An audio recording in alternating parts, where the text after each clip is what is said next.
Hi, welcome and thank you all for joining my virtual talk today. I'm Eugene, the lead author of this project focused on the topic of privacy with smart speakers.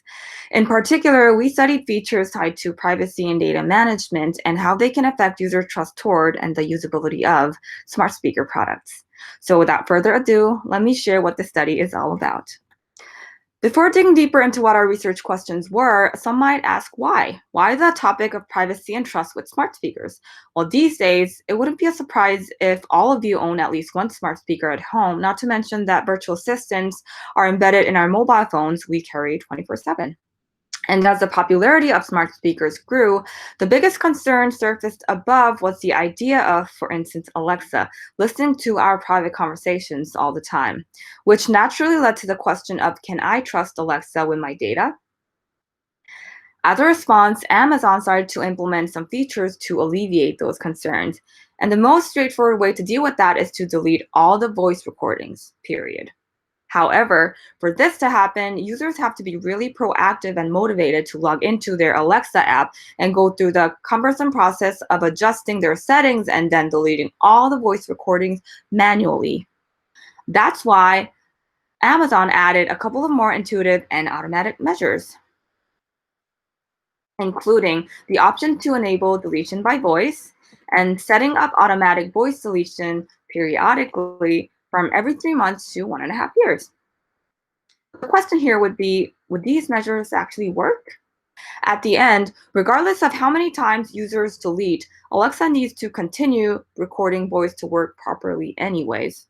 So we started with a very basic research question to answer if adjusting privacy settings, in this context meaning getting a chance to delete audio recordings, actually made users trust Alexa more and the content delivered by her as well more. To answer that question, we developed an Alexa app that allowed users to delete audio history, and I think it'll be easier for me to show you how the app worked through a video clip. But before I play the video, I want to clarify that users interacted with an Echo device, not a mobile phone. But just for the purpose of demonstration, I actually opened up my own iPhone to show you the flow of the app. So let's play the video. Would you like to delete your most recent voice recordings? Remember, deleting your voice recordings may degrade your experience using voice features. Would you still like to delete your most recent voice recordings? Please answer delete or save. Save. Okay, your most recent voice recordings are saved. Would you like me to automatically delete voice recordings on a monthly basis from now on? Please answer yes or no. Yes. Okay, your voice recordings will be automatically deleted once a month. All right. So this was the Alexa privacy feature we developed for the purpose of this study. Pretty neat, huh? And again, users talked to an Echo device and not a mobile phone, and they were also free to choose whether they wanted to save or delete the voice recordings.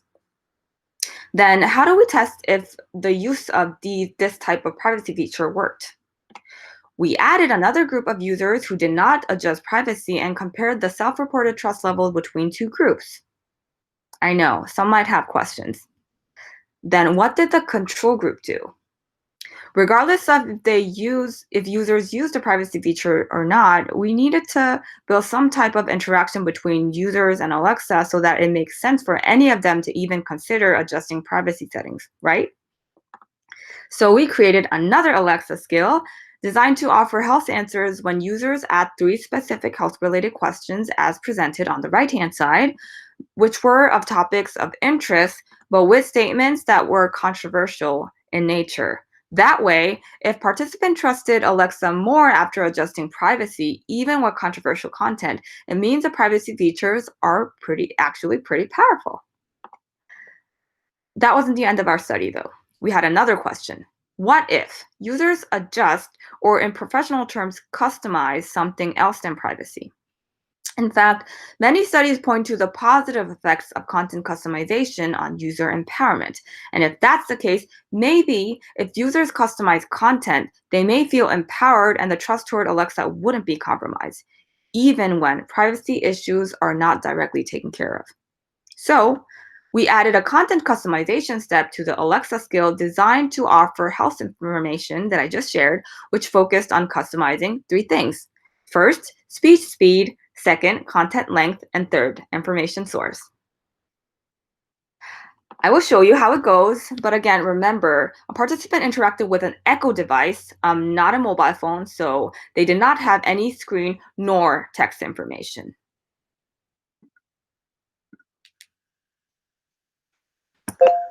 Alexa, open Health Answers. Welcome to Health Answers. Before we begin, would you like me to adjust the speed of my speech? Please choose one option from slow, fast, or regular. Regular. Okay, your request was saved. Would you like to adjust the length of my health answers? Please choose one option from normal or abbreviated. Normal. Would you also choose your preferred primary source of health information? Please choose one source from WebMD, Mayo Clinic, or GenieMD. WebMD. Okay, all set. What would you like to ask me today? So you can see users were allowed to adjust content speed, length, and source, which they were free to choose whichever option they preferred. And afterward, they asked questions to, and it received answers from Alexa. And likewise, we compared the effects with a control group, which did not customize content at all. Now that we have two customization options, one privacy settings and the other content, we had to test if they interacted with each other. Hence, we conducted a 2x2 experiment with participants randomly assigned to every possible combination of four conditions. However, in reality, regardless of their customization choices, all users received identical health information from Alexa. This was for the purpose of experimental control, to make sure if the mere act of customization and not the content difference had effects on user perceptions. It doesn't stop there. Considering that the effects might not be identical to all users, we added two particular media dispositions related to privacy perceptions and information control behaviors, which were the individual's level of privacy concerns and power usage over general technology, aka tech savviness, to see if the customization effects varied by individual differences. Wow, there were quite some questions, but don't worry, this is the last. Just to give you a quick recap of our research questions, first, we examined if the privacy deletion features made users trust Alexa more. Second, we also explored if content customization not related to privacy can affect trust. Third, we tested if the two customization effects interacted with each other. And at last, we examined if individual differences altered the above effects. Now, are you ready to check out the results? Here, I'm about to show you the results of our analysis from 90 participant responses. Ready? Ta-da! I know, it's a lot. So just FYI, the actual study has more variables, research questions, and findings involved. So please check out our original paper for more information. But just for the sake of time, I want to focus on two major significant effects relevant to the two dependent variables related to trust, which are trust toward Alexa and content credibility. A, B up top, just for the points I made throughout the previous slides. First, privacy customization did affect trust toward Alexa, but the effects were different based on the level of power usage.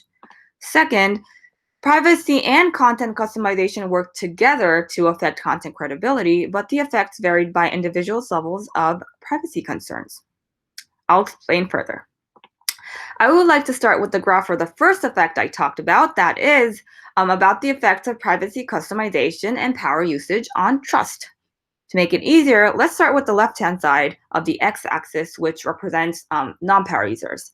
You can see the privacy customization condition with the red line is higher on trust compared to the control condition with the blue line, which means adjusting privacy settings actually made non-power users trust Alexa more. However, that wasn't the case for power users. If you shift to the right-hand side, it's pretty much a reverse mirror image. For individuals, especially tech-savvy individuals, trust went down as they adjusted privacy settings, which seems to reflect some sort of negative privacy priming effect. The effects of customization on content credibility is a little bit more complicated. Let's start with the left-hand side graph, when users did not customize content at all.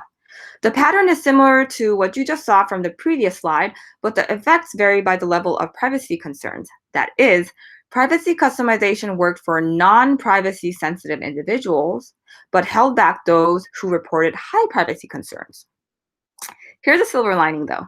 When you move to the right-hand side graph, do you see the minimized negative effects among privacy concerned individuals? When they customize content, including speech speed, length, and source, the negative effects of privacy customization dissipated. That is something. So what did we learn from the findings? There are a couple of interesting ones.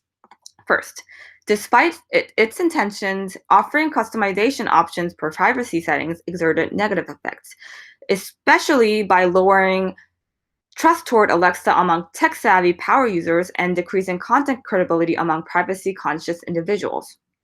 This is somewhat counterintuitive compared to the positive customization effects documented by many studies, which suggests that we should be careful in implementing privacy features in smart speakers. On the other hand, content customization showed potential to alleviate some negative privacy priming effects on content credibility. Inherently, smart speakers do live by audio data, so the tension between privacy and convenience will be something hard to dissolve.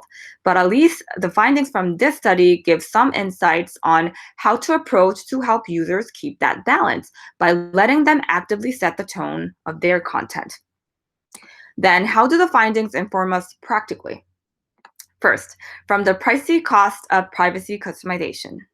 We learned that we should try to integrate the customization processes into the smart speaker experience as much as seamless, intuitive, and frictionless as possible. Second, we learned content customization is still powerful in subtle ways, so we should consider trying to marry compatible customization or personalization techniques together to bolster content credibility. Third, personalities really matter. So we should consider developing an adaptive systems to cater to individual factors and preferences. And that was what I wanted to share today.